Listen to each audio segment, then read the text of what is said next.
sexy people. I'm your host, Nikki Gilbert Daniels, and welcome to the new season of She Speaks Live. Baby, when I tell you I'm so excited about my next guest, she is a Grammy Award-winning singer. She is a founder of one of the most successful girl groups on the planet. She is a mom. She is a philanthropist. She recently became my soror, a member of Sigma Gamma Rho Sorority Incorporated. And guess what, y'all? She was on a little show that I created called R&B Divas. And this is the first time since she's been on R&B Divas that LATAVIA Robeson, Houston native, and I have had an opportunity to sit down and chat. Ladies and gentlemen, welcome to She Speaks Live. My sister, my soror, LATAVIA Robeson. Yay! Thank you for having me, sister. What? And now I can say my soror. I know that's right, sisters in real life. There we go. We gonna get all into the boule. We gonna get all into why and how, and but before we get into how Sigma Gamma Rho happened, honestly, if I'm just keeping it real, I as much as I'm the creator of R&B Divas, I wasn't a part of your season. I left in season 3. And I don't even know how this was presented to you. So if you could just kind of start this conversation off by letting me know, how did you become a member of R&B Divas? I was approached. Okay. And I was asked to come on. I was asked to do an interview. I was asked to speak about what it is that I would bring. And I was very, very honest with them about where I was in my life. I didn't understand, didn't know why you weren't a part anymore, sis. I did not know that. But I did speak about it. I was at a point in my life, I was a new single mother going through things with my child's father. I did need a source of income, but I also felt like at that time that I would be able to create or become a part of a sisterhood of women that could understand things that I was going through. And so I was very honest. I was very vulnerable at that time. Not to take anything away from you. It ended up not being anything that I thought it would end up being. I have to say, I think every woman attached to the franchise probably has the same feeling. But that. before we get into that, we're going to pause right quick for a message from our sponsors. We will be right back with more She Speaks Live. Stay tuned and do not move.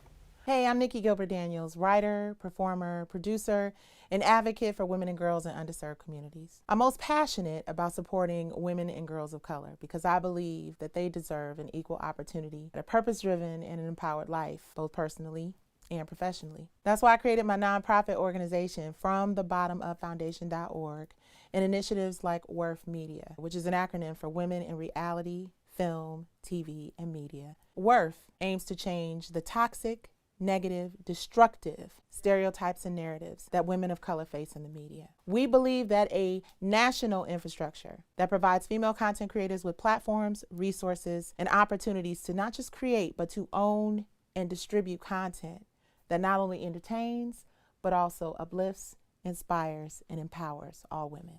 It is time for our leaders in the industry and the media to step up. It's time for us all to take accountability for others who look like us. It's time for us to have equitable partnerships and opportunities to truly build legacy for our future generations.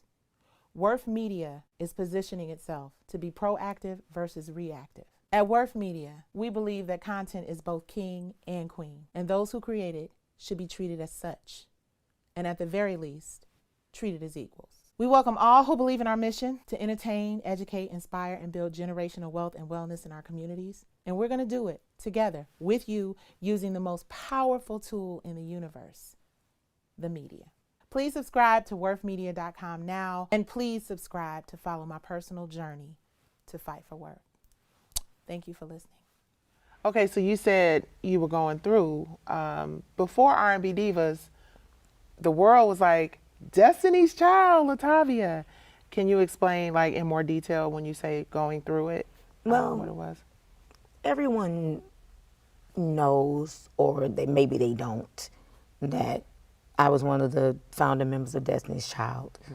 But at this point in time in my life, I needed a platform to try to do things. Not so much on I'm about to put out an album. I'm about to do all that. Everything that the world expects of me. I go against the grain. I don't do what society thinks that I should do. I've never been that person. Right. So with my real life and with me getting my interview and what I said, I was not told that if I was not trying to be on the show to try to promote an album or anything like that, that I was going to be basically thrown underneath the damn bus. And when you say thrown underneath the bus, what do you mean exactly? Because when they asked me about singing, I was just like, I'm not confident right now to sing right now. I felt like I had been blackballed. I never wanted to be a singer in the first place. Really? Never. Really? No. Hot child, you and Destiny's Child, you ain't want to be no singer? No, I didn't. No. And Okay. I got a lot of backlash from that, because it's just like, how she on R&B Divas and she ain't trying to sing. Okay, well, I am an R&B diva, first of all. I have 2 Grammys, I have NAACP awards, I have MTV awards, I have all that. The accolades go down the line. Right. So to me, we were all divas in our right. I am an R&B diva because I came from R&B. Yes.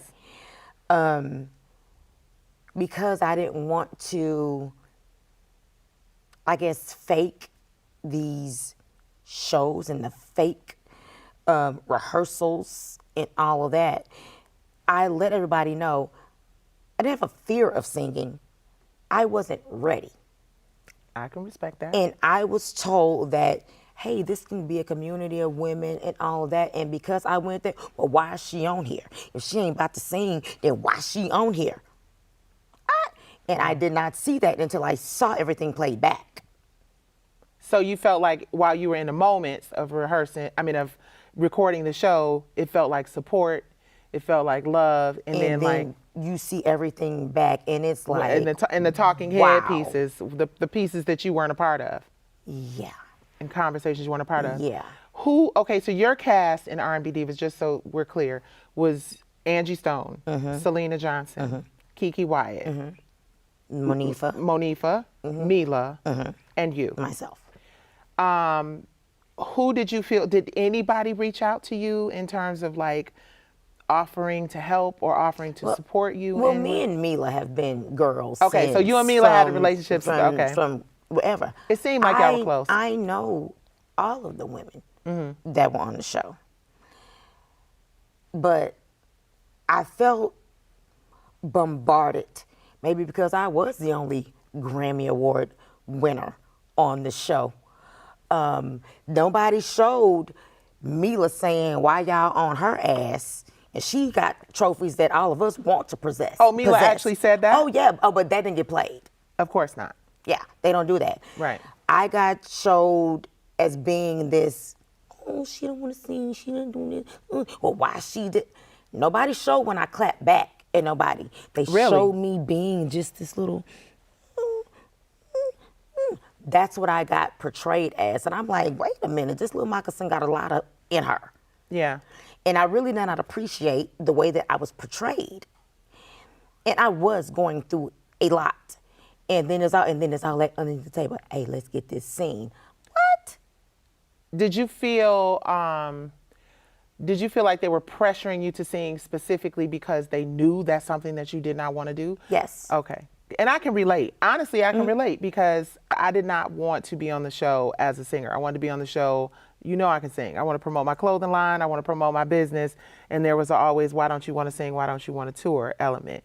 Which so I understand on that level. Yeah. But when you say that you felt like you were portrayed the wrong way, right? You felt like you were portrayed as shy and afraid, or explain that a little more. Just like, oh, how are you from Destiny's Child and you're coming on here and you don't want to do it? Guess what? Had I been in the studio pursuing my own project or whatever, Angie songwriting a song that I wasn't particularly a fan of or anything, or the to me is what I felt like fake ass rehearsals and all Why that. do you say fake rehearsals? Because every time we would do it and it would be doing that, we talked about everybody's lives. We didn't rehearse. Ah, okay. So you So felt how like, was I gonna learn a song? And y'all know that I'm the timid one about when it comes to that. But then I got me, oh, well, she don't want to do this. She the one that don't want to do that. And I was just, why am I being portrayed as this person? Y'all ain't trying to help me. Y'all trying to get scenes. so you felt like you were specifically put, I don't want to put words in your mouth, but Oh, what did the reason, if you had to think back and reflect, initially you felt like you were going on the show because you're like, hey, this is a great opportunity for me to take my career to the next level, to meet these women, for us to work together, form a sisterhood. What do you feel like you got? I got that, oh, if you don't go and sing on this show and be a part of this song that Angie Stone wrote, then you're not being a team player. That's not what I signed up for. It was supposed to be about me being a single mother and me going through all of that stuff, me getting sisterhood, me being able to speak and be able to get support of the women.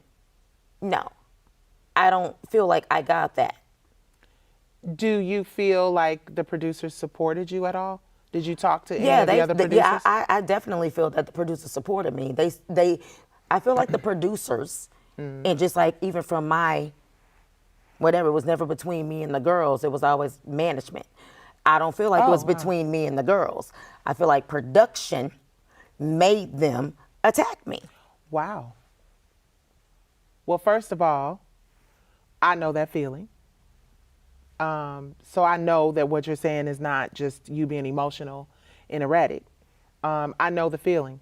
And as the person who created the series, I didn't think it was possible, but you know, a lot of things happen when you don't have a certain level of control and ownership. So I first want to apologize, LATAVIA. You don't need to. Well, but I need to. I need to from the perspective of that is not what R&B Divas was created to do. I never It was believed that. never created to make a person feel And less that's what I than. believed. That's what I believed. Ooh, okay, we got to be cute for a minute in the interview, LATAVIA. It was never meant to break you. It was never created to hurt your feelings or make you feel less important or less talented than anybody else. I know there's a lot of cowards in this world. I'm not one of those people who's a coward. I'm going to step up and I'm going to apologize on behalf of me, Faith, and anyone else connected to that franchise. I have to honestly say, and we're going to get more into your story, but I want to say, when we say production, I needed to be clear. TV One as a network was not involved in the day-to-day the way a lot of people would think. So as we're having this conversation, I want to make sure people understand Absolutely. that. It was the production company that took it upon themselves to take, you're a member of Destiny's Child. It should have never happened. And I want to apologize on behalf of myself, Faith, TV One, the network. That was never the intention. But talk me through, are there any particular moments that stand out for you? Yes. That were just, okay, go for it. And I want to thank you for apologizing. Of course. You didn't need to, sis. Of course. Yes, I did. We sober us now. We are in this together. And at the end of the day, even though I wasn't responsible for all the things that happened to I you, know you weren't. I am the creator of the series. And that they will never take away. In fact, we got that on paper. Trademark and ownership. And that brand cannot be, I never thought about you. When I got a part of that, never thought about you. I knew, because like I said, I always wondered, what happened? Where's Nikki? Where did she go? Why is it like this? This is not how it was when I saw it, when I was like, oh yeah, I would like to be a part of this. Right.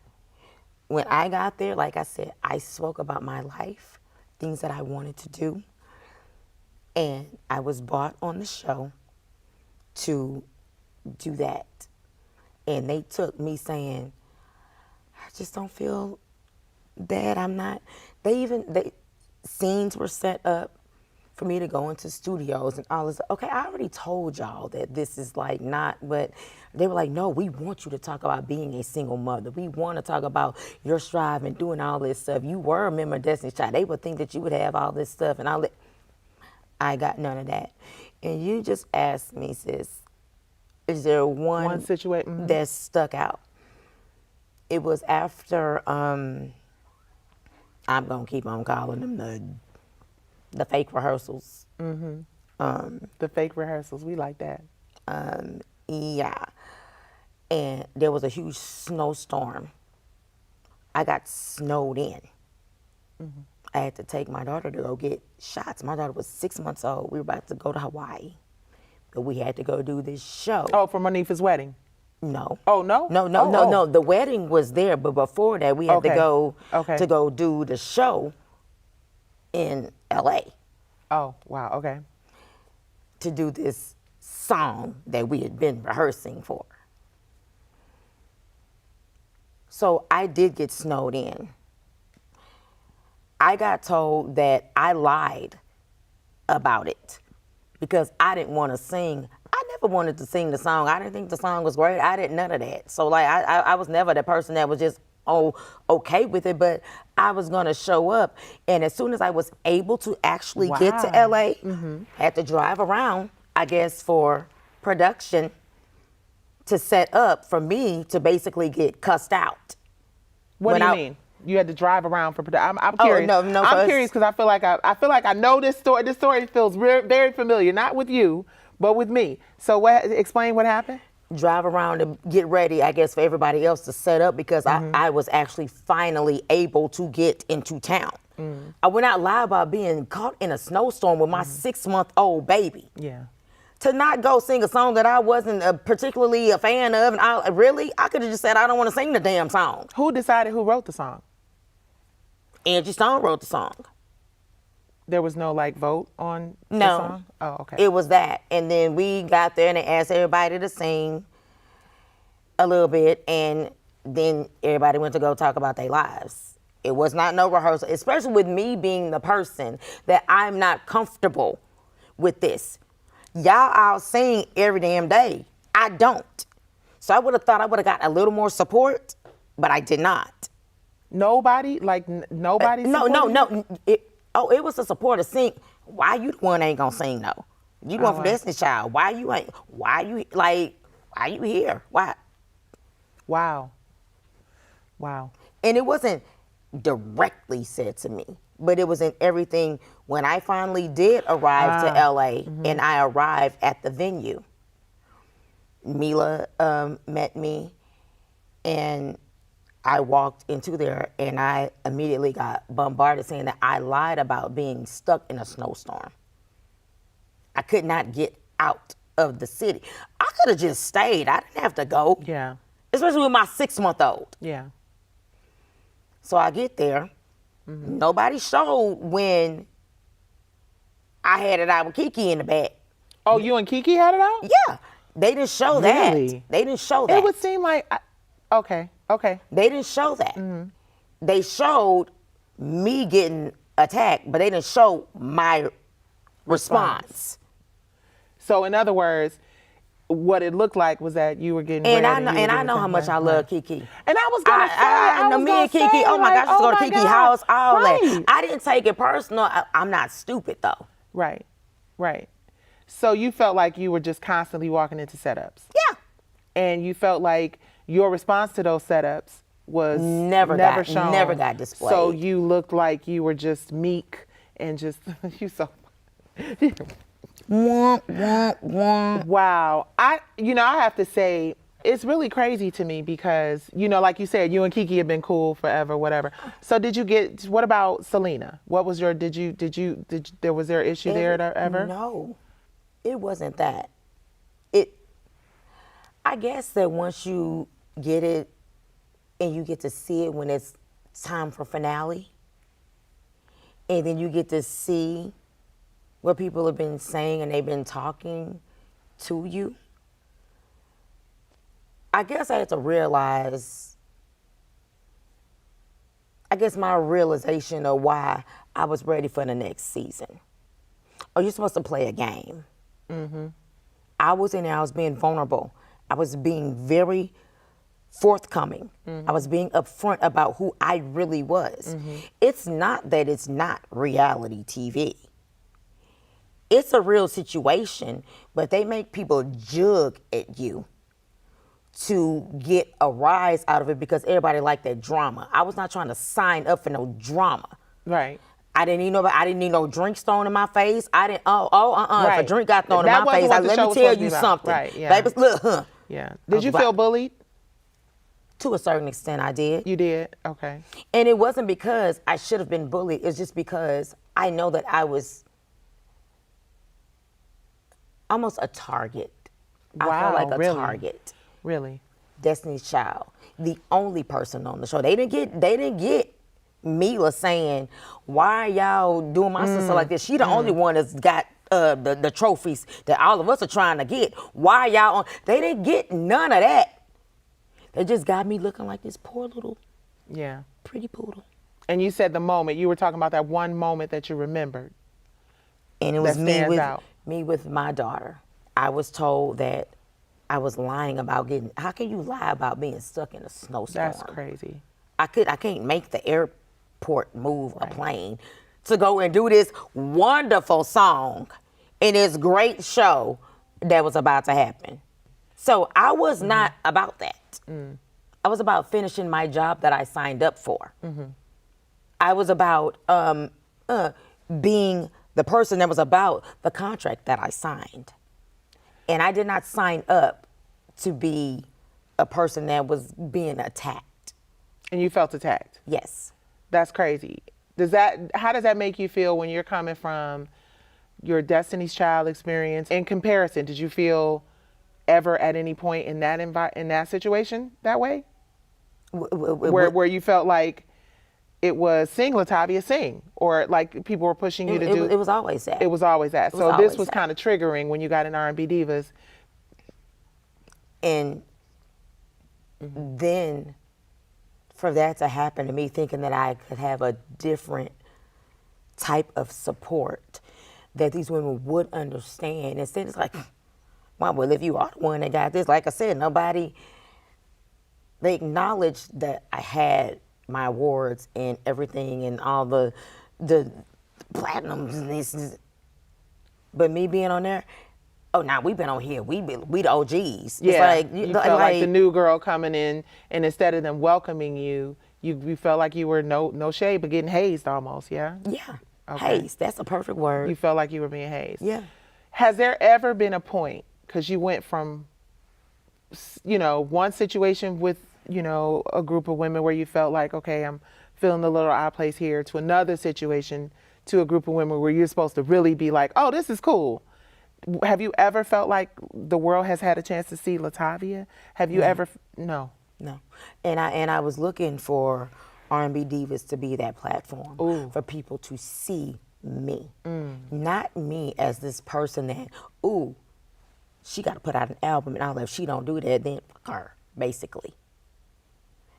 And I'm really a person that I don't really care about people saying that, but what I signed up for is what I did not get at all. Even to the point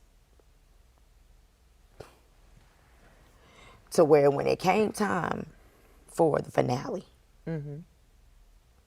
production, you've already mentioned that name, came into my dressing room and said, if I was you, I would have never went to a rehearsal for none of them. I would have never sang nothing for them. I said, get the out of my dressing room. Wait. Hold on. Yeah. Wait, let me process this.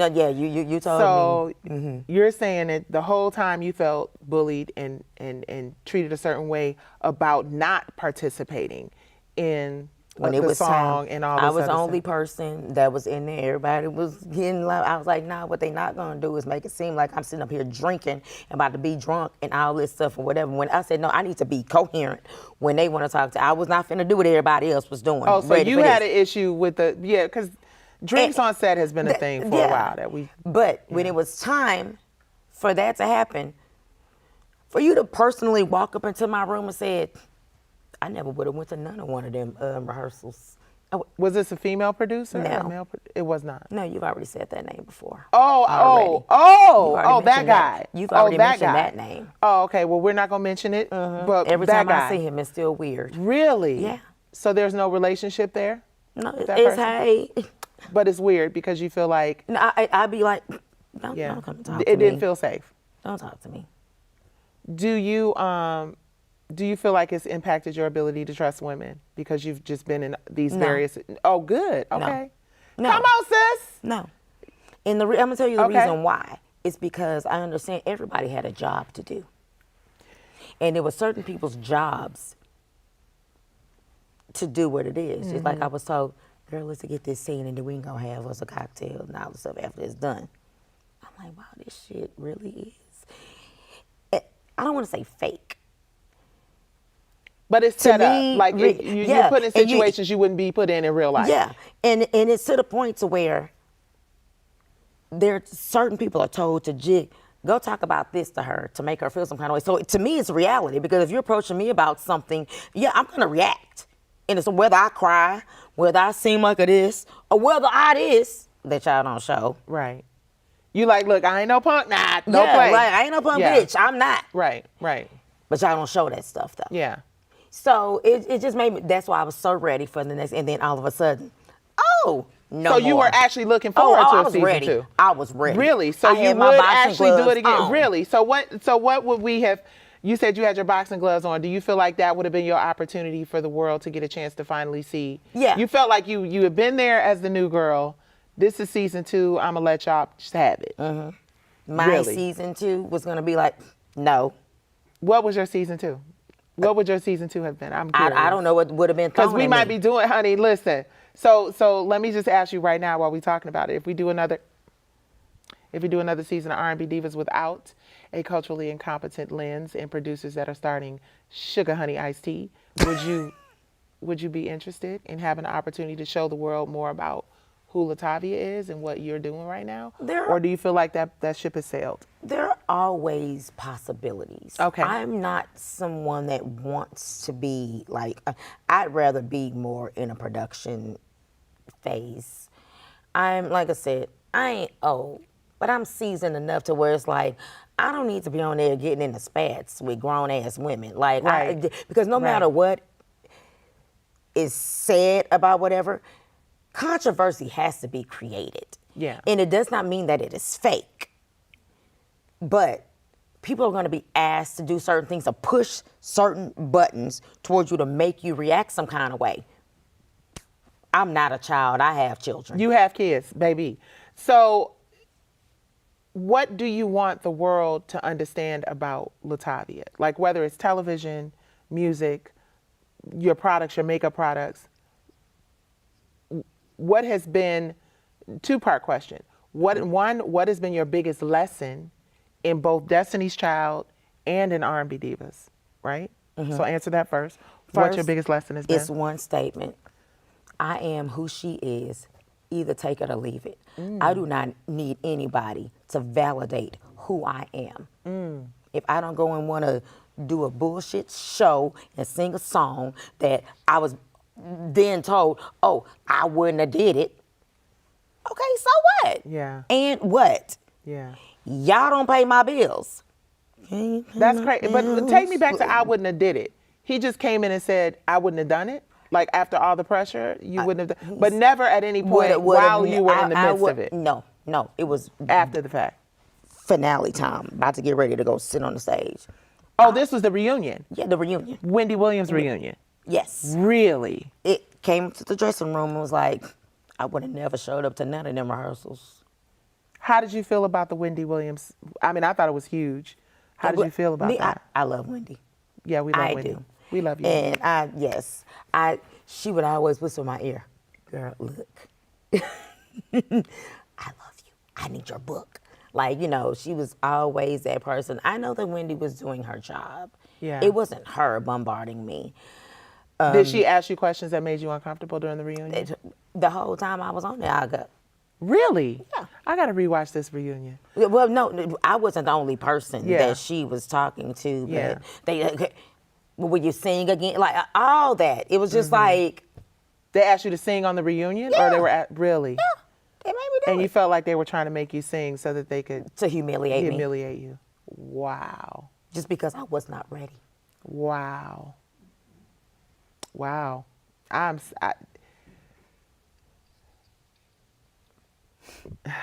sorry. All I can say is No. I don't apologize. have- I mean, that we don't have no that time just for no sorry, I sis. know, but I just We when you don't. said that, it just kind of like made me feel a certain way. I'm sorry that you were constantly put in a position where people were, or felt like people were trying to humiliate you. For over a decade now. I've been trying to relive up the way that I was made look on that show. And the only thing that I was just very honest about who it is that I was. I don't want nobody to feel sorry for me. Thank you for giving me a platform to be able to say it. And now I can fucking let it go.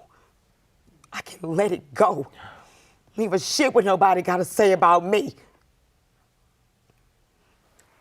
I'm done with that era. I love the opportunity that you created for creating that show. For me to be able to do that. People got to see me, but they didn't get to see me. Even as vulnerable as I was, they did not get to see who I was. They got to see what people depicted and what they made me look like. They didn't get to see the real bitch that I am or that I can be. The real bad bitch. This bitch.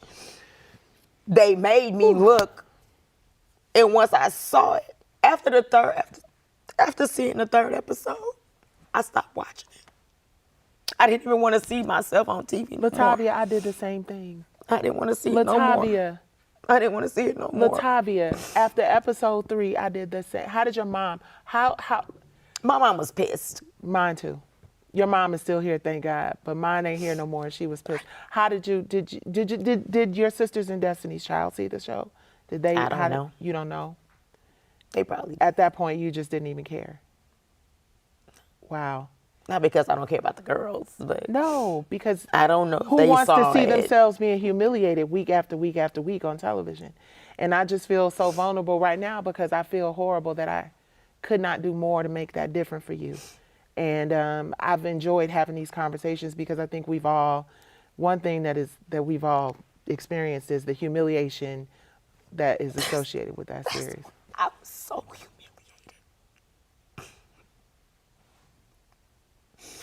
And just to know all of the things and the back and forth and all that, so I felt like I was showing my backbone.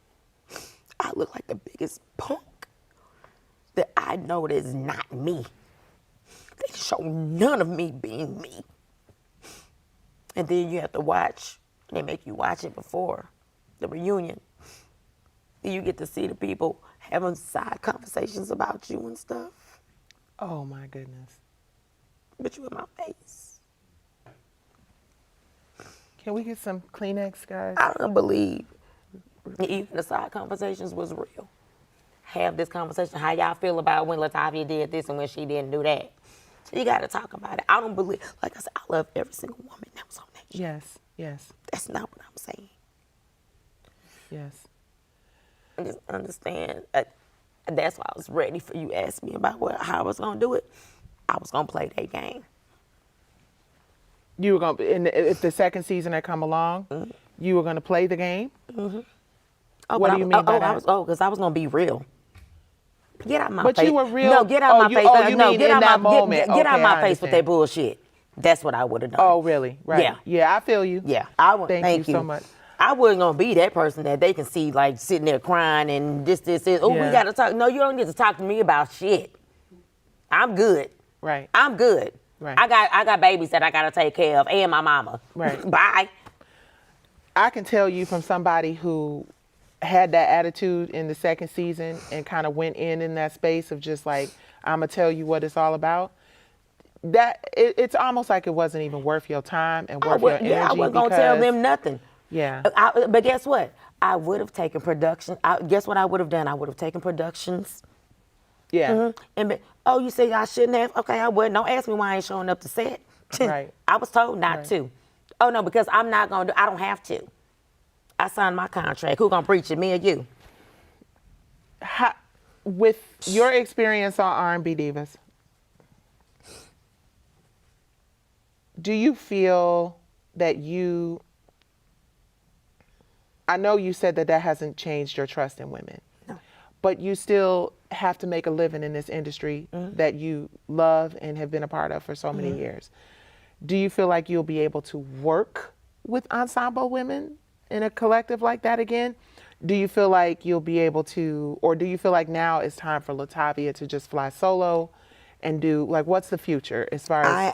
I can work with women like, I don't say like that. I don't mean like that. I can work with women in that type of capacity, but I'm my boss. I create my own narrative. Come on, baby. I'm not about to let nobody tell me how to. Yes. I'm supposed to live my life.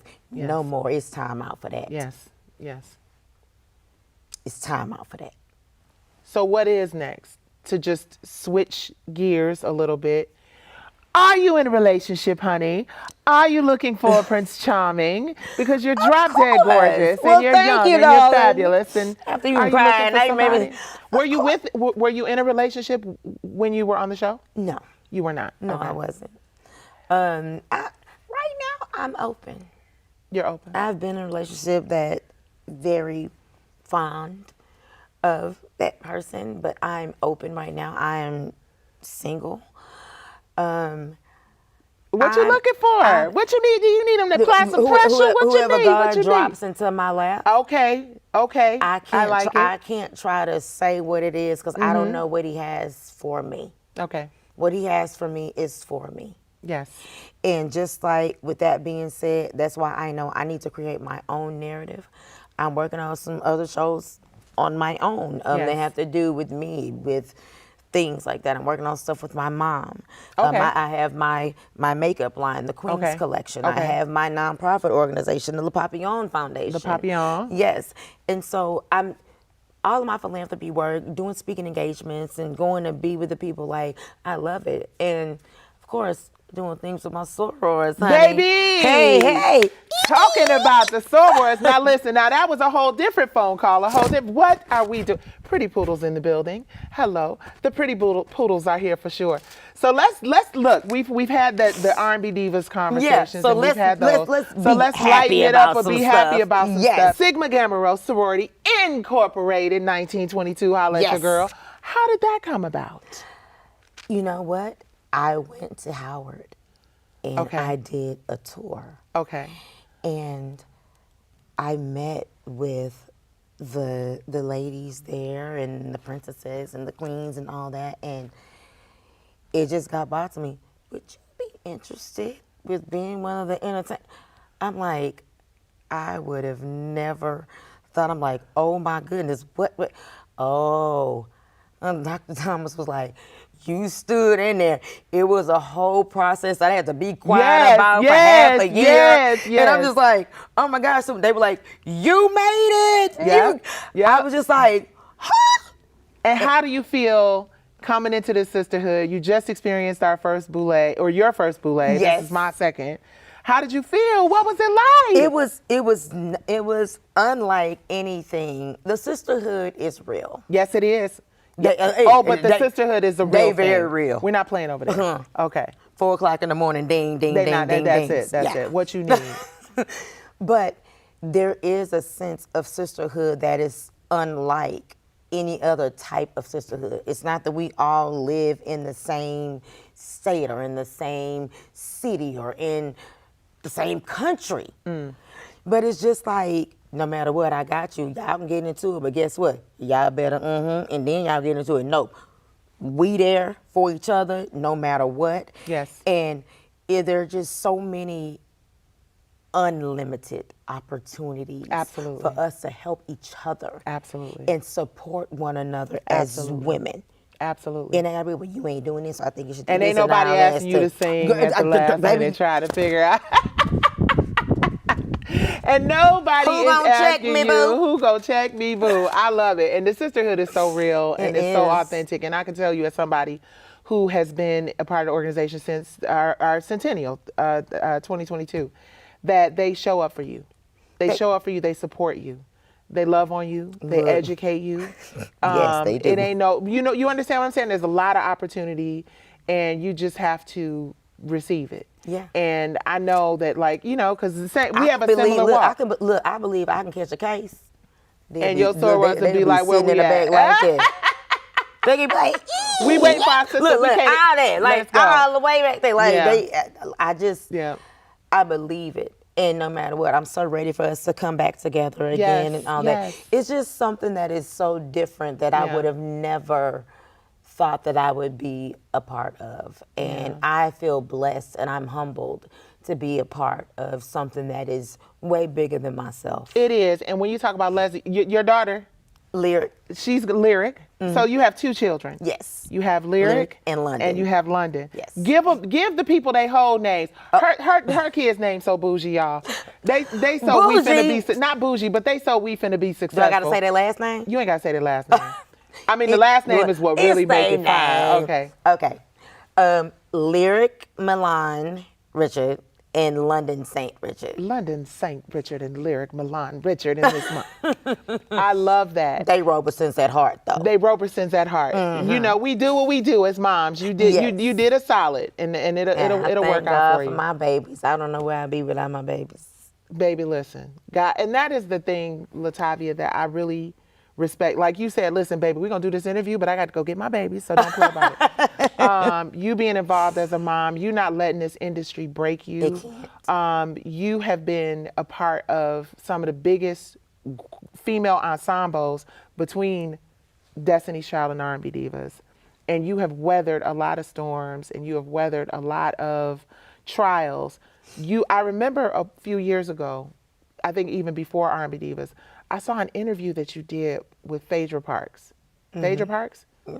And you talked at the time, you said, but you talked at the time about some struggles that you were getting through. Oh, yeah. Long past you? Oh, yeah. Are you, really? Yeah. Long since been gone and moved on? It doesn't control me. Yes. I don't control me.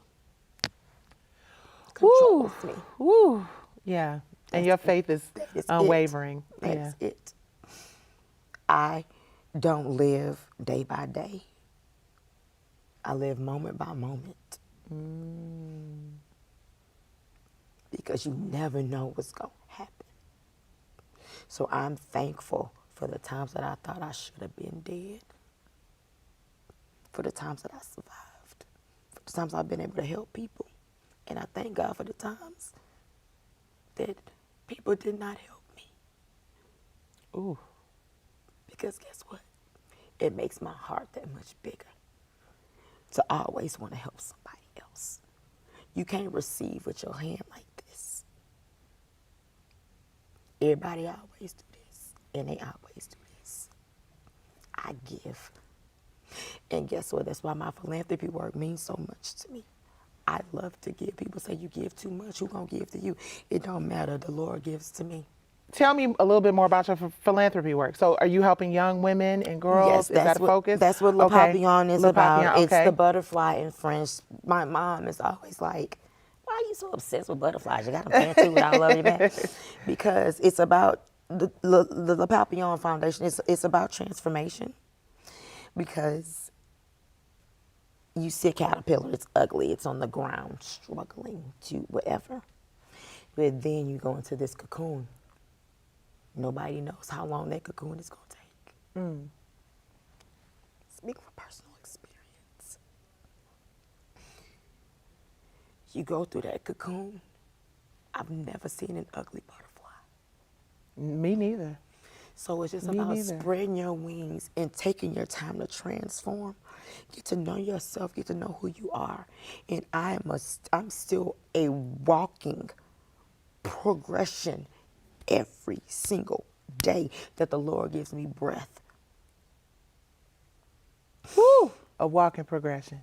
Living moment by moment. Okay, I know I got two more questions. You know I'm not going to let these people get out of here without asking you. Do you ever see your sisters from the group Destiny's Child? Do you ever? Okay, you do. You do. Have you had an opportunity to just celebrate that y'all are women and y'all have kids and y'all are, what is that like? It was the last time. And, like, I've seen the girls on different times. I've seen Beyonce actually more than the other girls. That's really crazy. Come on, B. I love And it. the last time we were together was at the Renaissance. And that was the first time in 26 years that I got to see that picture that was the first time in 26 years that we had been in the same room. And it was, what did it feel like y'all just picked up where you left off? It was amazing. Because you've all just It's accomplished amazing. so much, even through your I'm the only one that childhood. ain't been married, but You ain't been married yet, girl? Where's no, Dr. ma'am. Stacy? No, ma'am. Dr. Stacy's No, coming not up in the next yet. segment. We're going to have to set up. I'm going to arrange a one-on-one between you and Dr. Stacy J, who is our love relationships philosophy fixer gosh. person. So you're the only member who hasn't been married, but everybody has children. we all have. Everybody has it. LaToya recently got married. Yes, I was at her She wedding. Y'all look so bomb. I was at her Girl, y'all look wedding. so good. Okay. Yes.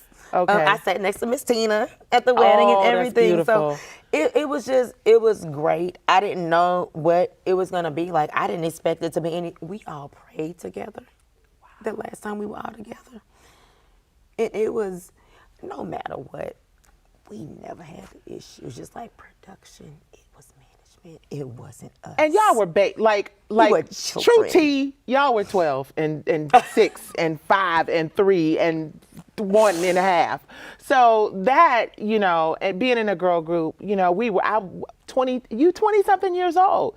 You've never been in a big situation like this before. Everybody's learning as they go along. Yeah. So that kind of doesn't count in terms of like any major issues because we were all learning together, right? And sitting in the circle praying together, like everybody went around. We all prayed for each other and for the situations that we were in. Wow. It was amazing. And guess what?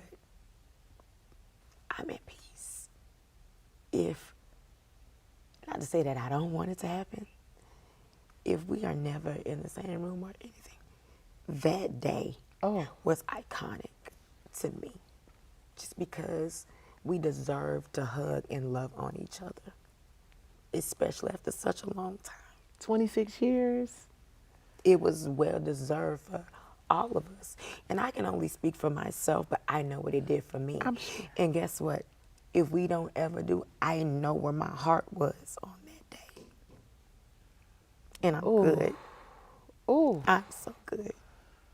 So good, so good. I'm trying not to cry too much because I got another segment, LaTavia. Thank you so much for how they do when you're doing your makeup. Look, get it out.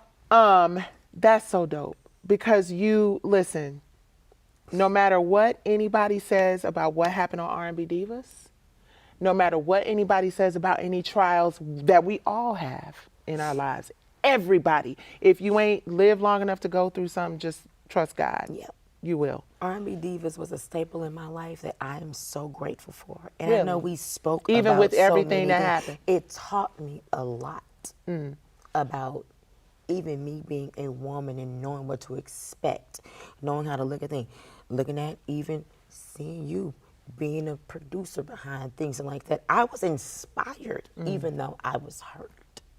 I was so vulnerable. I didn't know, but God I gives us don't our wanna, biggest lessons through our pain. Yeah, I don't want to dwell on that. So I'm going to ask you again. If it's done the right way,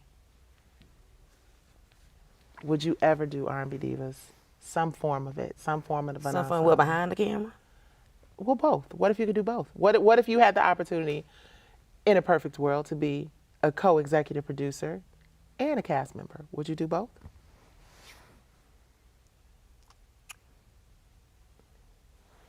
Let me tell you the positivity in what you just asked me. Okay.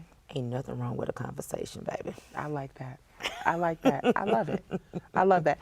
And I understand why it's not an immediate yes, because it took a long time for me to get back to the place of even being like, I will put it together. I hate how that went down. Like, I was like, what happened?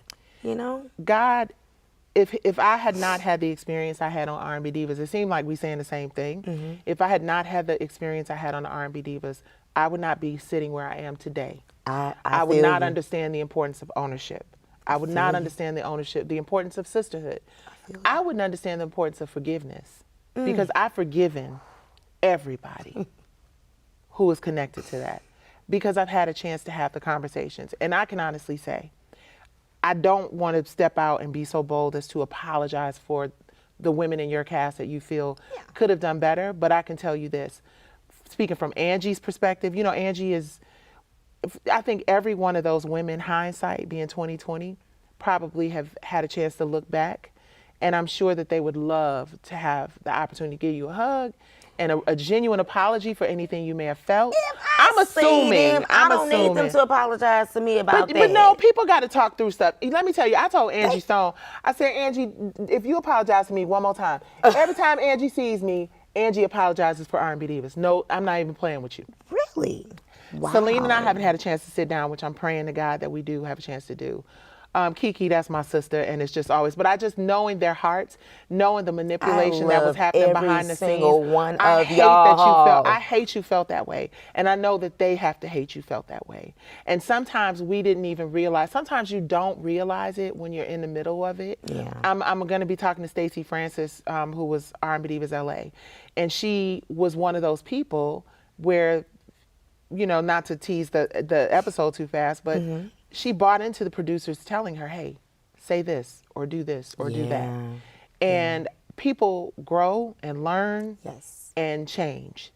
And I hope to God, I'm so sorry you went through that, LATAVIA. This ain't about TV. I love y'all, but y'all talking about sister to sister, soror to soror. Thank you. Right, and that's how I feel. God didn't bring us to it not to bring us through it. You know what I mean? And He don't put nothing on us that we can't hang. And you know, let me shout out, LATAVIA has someone in her corner and in her life. Ryan, baby, he is no joke. I've been talking to Ryan. He has your back. He's like, she got to be out of here. This is what it is. This is what she needs to get off her chest. I'm so... 16, 17 years. It's been 7, 6... Has it been that long? We were just trying to do the math the other day. So we don't even know it's been so long. What? Oh my gosh. I used to date his brother. That's how I met him. No chances of rekindling that and just keeping it all in the family. Oh, he married now. Don't want him anyways. Is there anything, if you could say something to your fans and your supporters, and to anybody who has a question about where LATAVIA is coming from and where she's going, what would you say? The first thing that I would say to anyone, and anyone who has ever supported me or didn't, is thank you. There's so much love, so much hate, and all that it's made me be stronger. It's made me appreciate who I am and who it is that I can't change. I am who she is. Either love it or hate it. Hate me. That's up to you. But I love you regardless, no matter what. Nothing but love for me. Nothing but love. Thank you. She said, I am who she is. And I love it. So, okay, scooch over, because somebody about to come sit down with us. Okay. Somebody finna come. Do I have a Charlie horse? Almost. Somebody about to come sit down with us. Okay. It's okay. You ain't got to fight. Listen, I got you. Nuck if you buck. Okay. How about that part? Hey. It's going down. Sometimes when we knew you were coming, okay, and we know how excited you are and have been about being a new member of Sigma Gamma Rho Sorority Incorporated. So our producers asked a friend to stop by and say hello. You lying. No. You are lying. And then you come up in here looking all sexy. Hey, sis. Yeah. So, yes. So we know we have to, you know, she's got babies to pick up, but tell them who you are and what you do, and then we got questions. Yeah, my name is Crystal M. Harris. I'm an actress, filmmaker, screenwriter, and producer. And I am also an acting coach, so I do run Muse Acting and Recording Studio in McDonough. Really focused on kind of helping others learn the craft, but not just the craft. As you guys were talking, the business, because it's really important to know the business behind this before you get into it. Oh, we're gonna have you come on the show and talk all about your acting school. And I need to tighten up my chops a little bit because we got some things going on. So we got to talk to her. So hearing her story, and hearing what she has gone through, you know, in groups of women, how does that make you feel as her line sister, as someone who? When I was listening to you, all I was thinking was, well, you really have that sisterhood now. It's us, it's our ship, but then it's also the greater sorority. You know, we're all really here for each other. And it was such an experience being there with everyone. Yes. You just felt different. And so I hope you know that you have us. We got each other. Well, we are going to have much, much more from our sorors. We are going to have much, much, much more. This has been beautiful. I'm so thank grateful. you so much, sister. I'm so grateful to meet my other soror, my new soror here. And we here at ATL, so we're going to have Sigma Gamma Rho cocktails. There's so much that we need to be doing for our community. There's so much we can be doing to uplift and especially inspire. here. Exactly, right with here us in the being city. together, we need to We gotta get get it so done. much stuff Yeah. and put stuff together. Even there's certain things that I want to do with the makeup, and all of a sudden we can do like glam things. All of a sudden we can go feed the homeless. It's so much stuff. Okay, that's Y'all heard it here. Y'all heard it here. We're gonna do all the things that we need to do to empower and lift our communities. LATAVIA, thank you so much. Thank you for sharing your story. Thank you. Thank you for being transparent. Thank you for listening. Of course. Like I said, it's been course. over a decade that I've wanted to get so much off my chest. I can put it to rest now. We can put it to rest. And you've inspired me, sister. You've inspired me because our stories mirror each other in so many ways. We're both parts of girl groups. We both went to R&B Divas expecting something that we didn't get. We both felt betrayed by people. And we both believe that whatever our experiences were have made us stronger. And we're both members, all of us are members of SIG. Let's give them one good E on the way out. Thank y'all for watching She Speaks Live. You can find, wait, where do we find you? I am LATAVIA on everything. Everything. I am LATAVIA. I'm Nikki Gilbert Daniels. Oh, where do we find you, so I'm sorry. At Crystal M. Harris, Crystal with a K. At Crystal M. Harris, Crystal with a K. Make sure you visit her acting. Where's your acting class? Muse Acting and Recording Studio, McDonough. Muse Acting and Recording Studio in McDonough. And we want to end this by giving y'all a real big, solid Sigma Gamma Rho. That's it, baby. Yay!